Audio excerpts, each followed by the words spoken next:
더군다나 친명 지도부로 딱 짜여진 그런 지도부에서 임종석한테 뭐 이제 와서 재배치를 할지 그런 얘기는 하지 않을 거고 예. 재배치한다고 해서 임종석 전 실장이 그거에 따른다? 수용할까? 그럼 임종석 전 실장은 앞으로 정치하면 안 돼요. 누가 죽고 누가 이기는 관계가 아니다. 예. 좀 그런 점에서 사실은 86세대 어떻게 보면은 86세대의 리더십의 상징적인 인물인데 예. 본인이 조금 어려운 처지더라도 저는 뭐 윤석열 정부의 독주에 제동을 걸 수 있는 그런 지역에 좀 나가신다면 예. 뭐 민주당 지지층들이 다시 좀 단합할 수 있는 그런 계기가 되지 않을까. 저는 이재명 대표가 없는 민주당 선거도 성립하지 않고 이재명 대표 혼자 선거를 치를 수도 없다는 취지의 말씀을 드리는 것이고요. 예. 많은 사람들의 이야기를 들은 방법을 구체화하는 거는 저는 뭐 그렇게 어려운 건 아닐 거라고 생각합니다. 그냥 조리돌림 하는 거 아닙니까? 여기 넣었다 저기 넣었다가 그 망신 주는 거지. 그래서 네가 알아서 그냥 제 풀에 자빠져라 이거 아니에요. 주기 싫은 거죠. 잠재적 경쟁자라고 보는 거겠죠. 대권 경쟁. 뭐 그렇게 보지 않을까요? 뭐 경쟁자일 수밖에 없죠. 경쟁자요? 네. 그럼 그 경쟁자라는 거는 어떤 분야의 경쟁자입니까? 뭐 잠재적인 대선 경쟁자일 수밖에 없다고 봅니다. 오. 근데 이제 아까 앞서서 말씀하실 때 잠재적 경쟁자를 다 죽이는 거다. 총선 승패, 총선에 지더라도 경쟁자를 죽이고 아까 가겠다. 논평 중에 이렇게 그런 말씀하신 분이 평가들을 있어요. 하셨는데 저는 너무 나갔다고 생각해요. 오. 총선 패배하면 예. 이재명 대표도 당대표 유지하기가 어렵습니다. 저는 그게 뭐 친정 체제를 구축했다고 해서 당대표를 계속 유지할 수 있다. 예. 민주당 지지층이 그렇게 호락호락하지 않다고 봐요. 오히려 지금 경쟁자지만 사실은 그 기회를 여러 번 줬습니다.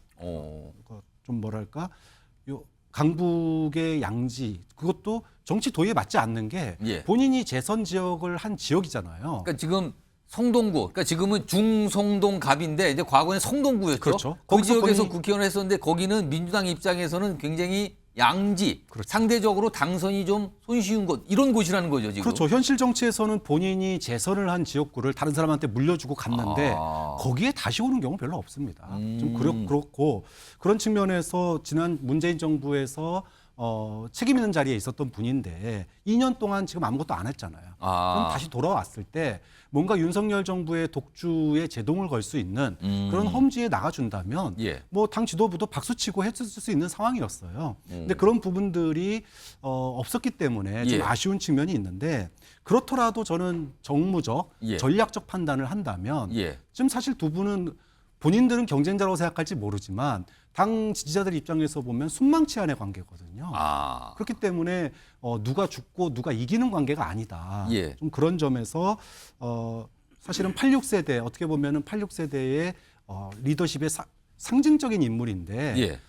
본인이 조금 어려운 처지더라도 저는 뭐 윤석열 정부의 독주에 제동을 걸 수 있는 그런 지역에 좀 나가신다면 예. 뭐 민주당 지지층들이 다시 좀 단합할 수 있는 그런 계기가 되지 않을까. 좀 그래서 오늘 결정도 아쉽지만 이것이 파국으로 치달아서는 안 된다. 이런 뭐 생각이 듭니다. 오늘 민주당 전략공천위원회에서 그러니까 전략공천 한 명을 지목을 한 거잖아요. 그리고 임종석 전 시장을 배제한 건데 전략공천이 아니라 경선을 붙였다라면 그런 결정은 왜 안 했을까요? 근데 경선을 붙이게 되면 예. 여기서 탈락하신 분은 지역 재배치를 할 수가 없는 상황이 돼버려요. 다른 지역에 못 갑니다. 그러면 이번에는 임종석 전 실장을 다른 곳으로 재배치할 가능성을 열어뒀다 이렇게 보시는 겁니까? 저는 그렇게 판단할 수 있다고 봐요. 예를 들어 지금 용산 같은 데는 민주당으로 보면 험지거든요. 예. 뭐 용산에 가게 되면 전현직 비서실장 간의 대결도 이룰 수 있고 또 전현희 의원이 원래 전략 지역으로 고려됐던 게 강동이거든요. 예. 뭐 그런 지역으로 갈 수도 있는 거고 한강벨트의 어떤 예. 그런 자리로 갈 수도 있기 때문에 예. 저는 오늘 전현희 카드가 예. 뭐 최악은 아니었다. 민주당 지층에 봤을 때 최악은 아닌데 좀 더 효율적이고 또 정무적인 판단을 예. 했으면 어땠을까 하는 아쉬움이 있습니다. 내일 오전에 잡힌 임종석 전 실장의 기자회견 과연 무슨 얘기를 하는가? 그러니까 예를 들면 이거죠. 민주당에서 가장 바라는 걸 그럴 거예요. 당의 결정 수용하겠습니다. 그리고 백의종구를 합니다. 당이 어떤 곳으로 가라 그러면 갈 의사가 있습니다. 이러면 민주당이 가장 바라겠죠. 그런다. 그게 아닌 반대로 가서 절대 수용할 수 없다. 탈당 불사한다. 무소속 출마 불사한다. 이렇게 나가게 된다면 굉장히 또 심각해지는 거죠. 아까 나왔던 문제 다시 한번 불러오죠. 김광전 변호사께서는 저 물음표, 저 동그라미 안에 뭐가 들어갈 것 같습니까? 장애물이에요.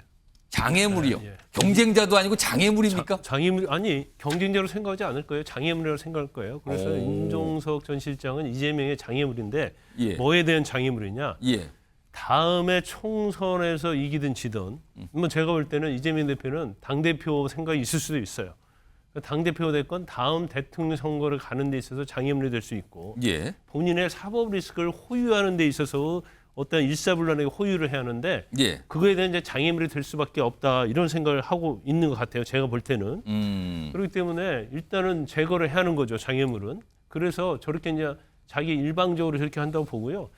그러면 임종석 전 실장의 행보가 앞으로 어떻게 될 것이냐. 예. 뭐 재배치 그런 얘기 나오고 민주당과 대화를 할 것이라고 하는데 임종석 실장이요. 지금 민주당과 대화할 수 있는 통로가 없어요. 이재명 대표가 아무리 얘기하려고 해도 전화 통화도 되지 않고요. 예. 더군다나 친명 지도부로 딱 짜여진 그런 지도부에서 임종석한테 뭐 이제 와서 재배치를 할지 그런 얘기는 하지 않을 거고 예. 재배치한다고 해서 임종석 전 실장이 그거에 따른다? 수용할까? 그럼 임종석 전 실장은 앞으로 정치하면 안 돼요. 이제까지 이렇게 왔는데 이제 와서 민주당에서 재배치하니까 내가 배구중을 하겠다. 예. 지금 계속 민주당에 대해서 이렇게 가면 안 된다고 얘기하고 있잖아요. 근데 재배치하면 그에 따라간다는 것은 이대로 간다는 얘기 아닙니까? 예. 본인이 이제까지 해왔던 스탠스하고는 너무 달라요. 예. 이율 배반적이에요. 어. 그래서 내일 아마 고민을 하고 있는 것은 내가 총선을 출마해야 할지 아니면 예. 이대로 접어야 할지를 고민을 할 것이고 예. 또 총선을 출마하려고 하면 사실은 무소속 출마해야 하잖아요. 그러면 정치인으로서 상당히 그건 부담이 될 거예요. 예. 더군다나 저곳에 출마를 해서 본인이 당선 가능성이 있다고 하면 모르겠지만 만에 하나 저 지역에서 윤희석 전 의원이 당선이 되게 되면 이제 그로 인한 후폭풍이 있을 수 있거든요. 이제 거기에 대한 아마 고민을 좀 하고 있을 건데 예. 참 본인 입장에서는 출마 안 한다고 해도 굉장히 어려운 상황이에요. 그래서 시간을 두고 지금 생각할 기회를 갖겠다. 저는 그렇게 봅니다.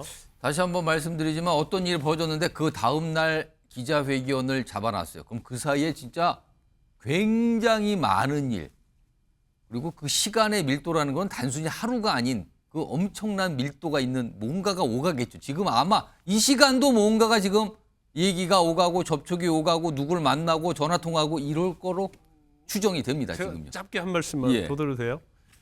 이재명 아까 우리 박 교수님께서는 예. 내년 이번 총선에서 지게 되면 이재명 대표도 물러날 수밖에 없다고 그렇게 패배하게 되면. 말씀하셨는데 예. 제가 볼 땐 전혀 그렇지 않아요. 패배하게 돼도 예. 절대 이재명 대표는 물러날 사람이 아닙니다. 이제까지 하는 행태랄지 여러 가지 상황을 보면 예. 자 일반적인 상식에 비춰보면 이재명 대표가 총선에 지게 되면 정계 은퇴라든지 물러나야죠. 그렇지만 본인은 그럴 수가 없어요. 사법 리스크도 있고 현 상황에 그럴 수가 없을 뿐만 아니라 예. 이재명 대표 스타일은 제가 볼 때는 절대 물러날 사람은 아니에요. 그건 의견이 지금 다릅니다. 지금요. 총선 패배를 전제로 했을 때 과연 무엇인가 이거 두 분이 다른 목소리 내주셨고요. 한 분은 아까 그 문제 한번 다시 한번 불러오죠. 거기에 이재명 대표에게 임종석 전 실장은 어떤 존재인가? 한 분은 경쟁자다. 한 분은 장애물이다. 이렇게 답을 주셨어요. 시청자 여러분은 어떤 내용으로 빈칸을 채우셨는지 모르겠습니다. 자, 이런 가운데요. 오늘 오전에 임종석 전 실장의 공천 결과와 관련해서 뭔가를 전망하고 분석하신 분이 있어요. 이분도 과거에는 친문으로 간주가 되셨었나요? 목소리 한번 들어보겠습니다. 진짜 만약에 충성동갑을 뺏기잖아요. 네. 임종석은 왜 다른 험지에 갈 생각 안 하고 거기에 눌러 앉으려고 하느냐.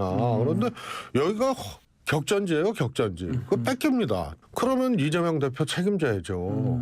만약에 민주당이 이기더라도 충성동갑을 뺏겼다 그러면은 그건 책임져야 되는 거예요. 네. 그래서 안 줄 것 같아요. 그러면 폭망이고요. 그러니까 임종석 전 실장에게 오늘 공천 안 준다는 거예요? 그리고 안 줄 것 같아요. 그렇다면 당이 이게 그러니까 폭망이 났었는데 아까 잠깐 나왔지만 좀 명문 전쟁 또는 명문 내전 지금 앞으로 어떻게 전개될 것 같습니까? 친문계 의원, 비명계 의원과 뭐 예를 들어서 이렇습니다. 지금 당에 친명계 의원분들이 계시고요. 그리고 비명계 또는 친문계라고 꼽히는 분들이 있습니다. 이거 어떻게 될 것 같습니까? 이 관계는? 그러니까 저는 뭐 사실 내일 기자회견이 너무 궁금한데요. 예. 이게 지금 최재성 전 뭐 정무수석도 이야기했지만 예. 성동이 어려운 지역입니다. 그러니까 성동이 최근에 이제 그 오세훈 서울시장 그 선거 이후부터 계속 이제 나타났는데 예. 거기가 이제 그 성수동 뭐 서울숲 이렇게 되면서 굉장히 부촌이 형성되어 있고 그리고 이제 뭐 스타트업들 뭐 이렇게 굉장히 많은 동네라서 예. 예전에 그 성동이 아니거든요. 그런데 이 성동의 그 국민의힘 같은 경우에는 일찍부터 후보를 정해가지고 선수를 뛰게 해주고 지금 활동하고 있죠. 민주당 같은 경우에는 계속 이게 그냥 관심거리가 됐어요. 근데 이제 뭐 민주당 안에는 뭐 이재명 대표를 지지하는 분들도 있지만 문재인 전 대통령을 지지하는 분들도 있고 그게 이제 상식성이 있는 이 지역구가 됐는데 여기가 이제 격전지가 된 거죠. 그러니까 최재성 전 수석 이야기처럼 여기서 만약에 전현희 후보를 내세웠는데 민주당이 지게 된다면은 총선 전체를 승리하게 되더라도 예. 이재명 대표의 마이너스가 너무 많은 거죠. 그러니까 그때 출마하겠다고 한 사람이 있는데 왜 안 줬는가? 그런 거죠. 네.